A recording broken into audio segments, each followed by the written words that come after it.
Sir दरबार की उपस्थित हमारे रामजीलाल जी खान साहब, लोकप्रिय प्रत्याशी लालचंद जी मोर साहब, ओमकार जी बाली साहब, हमारे राष्ट्रीय कांग्रेस पार्टी के जिला प्रवक्ता और सारी मेहरबानी की टीम, हमारी छोटी बहन जिसने आपके सामने संबोधन किया था, माताओं, बहनों, बुजुर्गों, नौजवान साथियों, प्यारे बच्चों।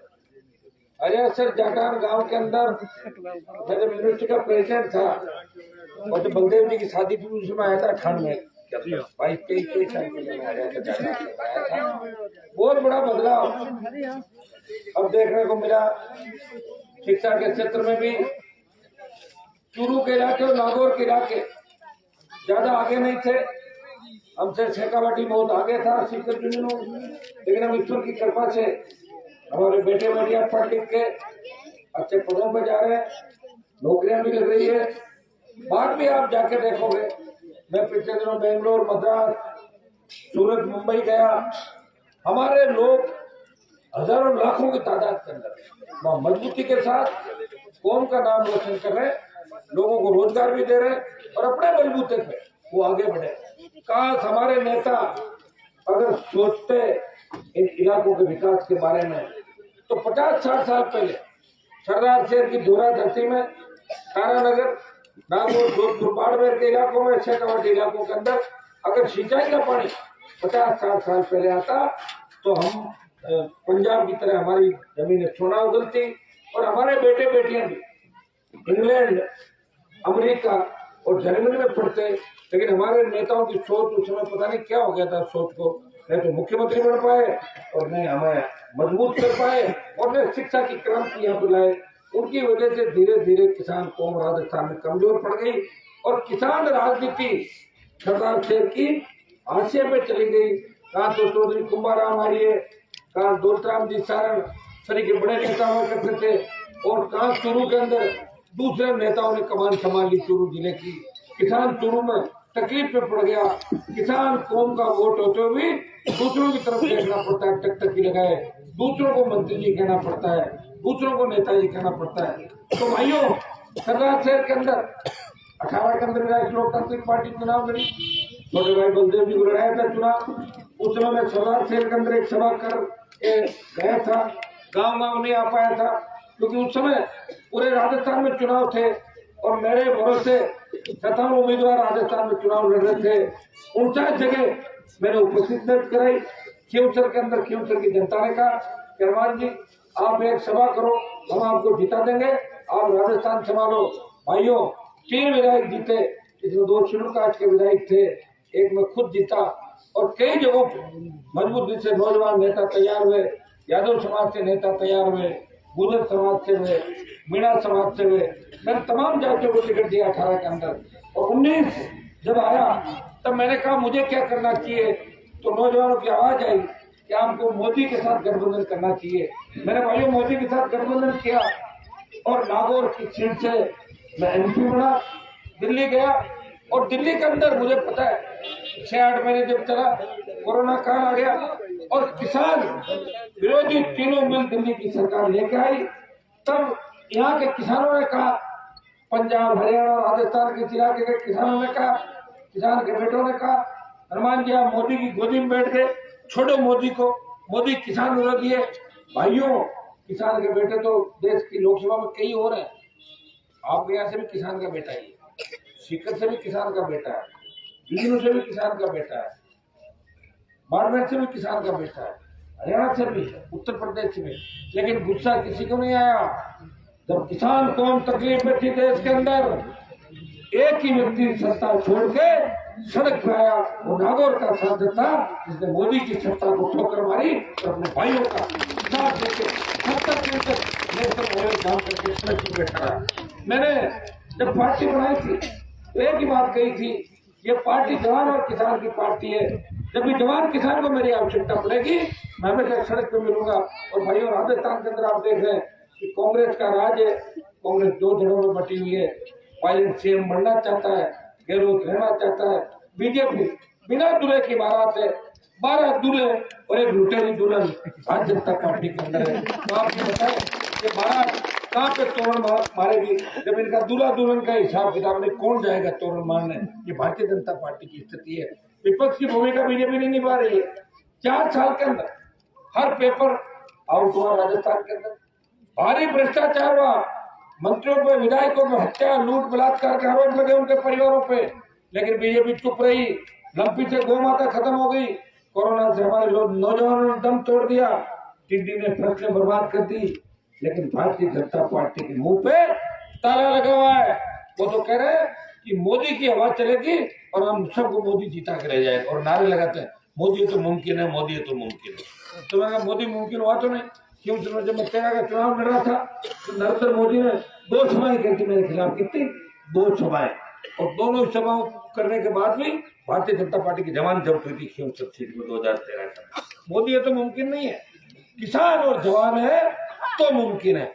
ये नारा आप लोगों को देना है। तो किसी के खिलाफ नहीं। लोग मेरे पे जातिवाद का आरोप भी लगाते हैं।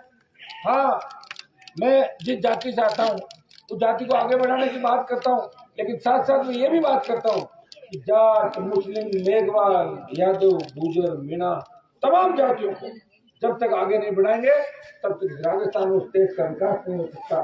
सारी जातियों को साथ लेने का राजस्थान में लेके कोई काम करता है। नागौर का सांसद है, विधानसभा में जब कांग्रेस बीजेपी हाथ मिला लेती है तो आरएलपी के तीनों विधायक इधर राजस्थान के सम्मान की लड़ाई लड़ते हैं। ओबीसी की विसंगति का मामला हो या दूसरे मामले हो, जब मंत्री विधायक गहलोत के करीबी जब अपराधों में लिप्त हो जाते हैं तो आरएलपी पार्टी मजबूती से राजस्थान के सम्मान की लड़ाई लड़ती है। और देश की सबसे बड़ी पंचायत के अंदर जब 24 MP मोदी का जयकारा करते हैं तो नागौर का सांसद किसान एकता जिंदाबाद के नारे हिंदुस्तान की सबसे बड़ी पंचायत में लगाते आपका मान और सम्मान कराया है। मैं खींवसर में गांव नहीं घूमा, लेकिन सरदार शहर के चुनाव के अंदर मैंने सबसे बात करके लालचंद जी को था, बलदेव जी को भी मनाया। मैंने कहा आप जवान हो, बात कर लेंगे। बाली जी भी दुष्ट थे, लेकिन टिकट एक था, एक व्यक्ति चुनाव लड़ता। मैंने इन सबको साथ लेके कहा कि 1 साल के लिए ये लड़ाई सरदार शहर की लड़ाई नहीं है, ये राजस्थान की लड़ाई है। अगर सरदार शहर के अंदर आरएलपी चुनाव जीतती है तो 2023 में राष्ट्रीय लोकतांत्रिक पार्टी सबसे बड़ा दल के रूप में राजस्थान के अंदर उभर के आएगी, क्योंकि पूरा मारवाड़ तैयार है। मारवाड़ की 50 सीटें इंतजार कर रही है कब चुनाव हो और कब आरएलपी के ज्यादा से ज्यादा विधायक जीते। अगर सरदार से जीत गए, बीकानेर, हनुमानगढ़, गंगानगर, चूरू, सीकर, झुंझुनू की लगभग 50 के आसपास की सीटें राष्ट्रीय लोकतांत्रिक पार्टी के खाते में जाएगी। भाइयों में सेमीफाइनल है, किसान राजनीति का नया उदय सरदार शहर की धरती से होगा। हमें हमारे पुरखों का इतिहास याद करना होगा, जिन्होंने किन परिस्थितियों के अंदर संघर्ष किया, सामंतवाद के खिलाफ, जागीरदारी प्रथा के खिलाफ, अंग्रेजों के खिलाफ, अकाल का साया और नेताओं का धोखा, फिर भी हम आगे बढ़ते रहे। हम उस कौम से आते हैं जिस कौम का इतिहास भरा पड़ा है, जिस कौम ने हमेशा दिल्ली सल्तनतों को परेशान किया, जिस कौम ने हमेशा मुगलों से लेकर जितने भी दिल्ली में शासक आए अगर वो परेशान रहते थे, इसी कौम से परेशान रहते थे। हम बड़े भाई के रूप में चलेंगे, हमारे तमाम छोटे भाई जो दलित शोषित पीड़ित है इनको साथ लेके इस नए राजस्थान का निर्माण करेंगे। आपसे मैं गांव जाके वोट की अपील कर रहा हूँ। बीजेपी के बड़े नेता गांव नहीं जाएंगे, इनके जो दूल्हे हैं वो 5 गांव जाएंगे, 6ठा गांव छोड़ देंगे और फिर गुजरात चले जाएंगे। मुझे कल बीजेपी का नेता कह रहा था कि मैं तो 2-3 मिनट घूम और फिर गुजरात जाऊंगा। गुजरात में तुम्हारा क्या प्रभाव है, कौन जानता आपको? क्या नहीं, वैसे फोटो खिंचा के मोदी जी कह देंगे भाई हम गुजरात आ गए। गुजरात ये सारे सारे कोई राहुल की यात्रा में जा रहा है, आप देखिए कांग्रेस के नेता, और राहुल की यात्रा के फोटो कैसे वायरल होने बताओ। फिल्मी हीरोइने जा रही साथ, राहुल तो मेरे को लग रहा है कि इसके दिमाग की फ्यूज उड़ गए राहुल का। आपने वो वीडियो देखेंगे तो कौन सा इंग्लैंड अमेरिका है, चाहे जैसे हरकतें कर रहा है पागलों की तरह, इसका टाइम पे इलाज क्यों नहीं कराते इसका समय पे? और मैं तो कहना चाहूंगा इसकी शादी कराओ, 55 साल का हो गया, कब करेगा शादी? शादी करने की डेट हुई थी, कहीं 34 साल में हो गई थी, तो क्या 84 साल का हो गया शादी करेगा क्या? मैं कांग्रेस के भाइयों से कहना चाहूंगा कि आप अपने अध्यक्ष की शादी कराओ ताकि उसका दिमाग ठीक हो कुछ देश में। मैं अपील करूंगा कांग्रेस पार्टी के लोगों को सारा काम छोड़े और उसको कोई काम लगाए, अपना घर बसाए। जैसे घूमने से कोई नहीं मिलेगा। भारत जोड़ो यात्रा कहाँ से भारत जुड़ गएगा आपसे? आपने जोड़ा ही था ना भारत को। पहले आपके पिताजी प्रधानमंत्री थे, आपकी नानी प्रधानमंत्री थी, और वो क्या थी, आपकी दादी थी, और नाना जी प्रधानमंत्री। सारे प्रधानमंत्री आप ही बने थे भाई। जोड़ लेते उसमें मना किसने किया था? इस देश को बर्बाद करने में कांग्रेस ने भी कोई कोर कसर नहीं छोड़ी, और भारतीय जनता पार्टी ने भी बंटाधार किया देश का। अब पहले ये होता था कि अलग अलग स्टेट के अंदर गुंडागर्दी चलती थी, अलग अलग स्टेट की फ्रेंचाइजी थी। अब सारा होलसेल दिल्ली चला गया, दिल्ली से ही चल रहा है सारा काम बीजेपी का। आप सारी चीजें देख सकते हो। लड़ने वाले आदमी को मजबूत करो। किसान राजनीति देश में खात्मे की हो रहे। हरियाणा हाथ से चला गया, यूपी हाथ से चला गया, नजरे राजस्थान पे। ये तो मुझे धन्यवाद दो कि अलग पार्टी बना के सत्ता छोड़ के 25 साल से लड़ रहा हूँ। अगर मैं भी किसी की चप्पल उठा के मंत्री बन जाता तो लड़ने वाला कहाँ से लाते हैं आप ये तो बताओ। एक व्यक्ति लड़ाई लड़ रहा है, वो अपराधियों के खिलाफ लड़ रहा है, भ्रष्ट नेताओं के खिलाफ लड़ रहा है, वसुंधरा को भगाता है, गहलोत के बेटे को हराता है, मोदी और अमित शाह से लड़के इस कौम का, किसान का मान और सम्मान देश के अंदर बढ़ाता है। भाइयों, या उपचुनाव जितने भी हुए राजस्थान, कुछ उपचुनाव में बीजेपी ने कोई तीर नहीं मारा। 1500 वोटों से वो सहानुभूति बना के राजसमंद में जीत गए थे। एक चुनाव तो क्यों सरकार भी जीती थी, बल्लभनगर में सेकंड रहे, दरियावत भाजपा चौथे पे गई थी, जमान जब हुई दरियावत में बीजेपी थर्ड पे चली गई थी, सुजानगढ़ में बीजेपी ने 4000 वोटों से ज्यादा लिए।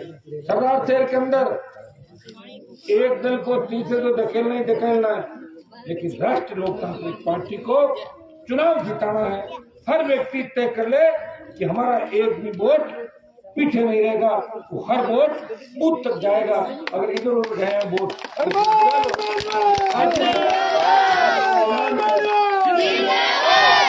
अगर सरदार से जीत गए तो मोदी की आंखें भी खुल जाएगी, और सरदार से जीत गए तो पत्थर का दिमाग भी ठीक हो जाएगा। ये काम आपको करना है। और कांग्रेस जीतेगी तो कौन पूछेगा? इतना समझाएगा कि सरदार शहर में भोगलाल जी की मृत्यु के बाद सहानुभूति रह से उनका बेटा जीता, और बीजेपी जीत कर क्या फर्क पड़ेगा? राज थोड़ी बनेगा। लेकिन आज भी जीतेगी तो 3 के 4 होंगे, और आपके लालचंद जी को एक के साथ 4 फ्री मिल जाएंगे। 3 एमएलए एक में मिल जाऊंगा 4। अब हम सरदार शहर का ध्यान रखेंगे। एक साल में लोग कहेंगे एक साल में कैसे विकास करोगे? मैंने कहा अकेले थोड़ी, एक ये हो जाएंगे और 4 हम हो जाएंगे, तो 5 मिलकर विकास कर देंगे ना। मैं तो अकेला ही भारी हूँ सब पे। 4 एमएलए और हो जाएंगे, विधानसभा में करेंगे।